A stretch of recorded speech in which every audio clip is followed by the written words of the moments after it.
Okay, so this is test wrapper number 1 for test 1, question 2. So we have a plastic cube A with a net positive charge plus Q placed to the left of the neutral copper block, which is this one. And on the right of the copper block, we have a plastic cube C with a positive charge plus Q. So both cubes A and C are equidistant from the copper block as indicated in the figure. So we have to determine what's the net charge on the copper block. Given that there are two positive blocks to each side and they're equidistant, we will have negative charges on each of the sides spread out, and then positive charges on the middle, up and down. This happens because this is a metal, and the charges need to be on the surface, so it gets polarized in a way that all of the negative charges go to the positive blocks, and the positive charges are spread in the other parts of the block. On the second question,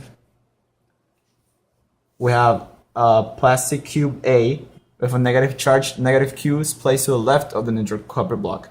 And we also have a positive block in the right. The only difference from this one to the first one is that we have a negative charge right now. So the positive charges will be spread out in this part, in this side of the block, and we'll have the negative charges in the other side of the block. Again, this copper block is a metal block, so the charges are on the surface, and it must have a net charge to be 0. Then, for the question C, we will have a copper block, and we are shown that it has a net positive charge.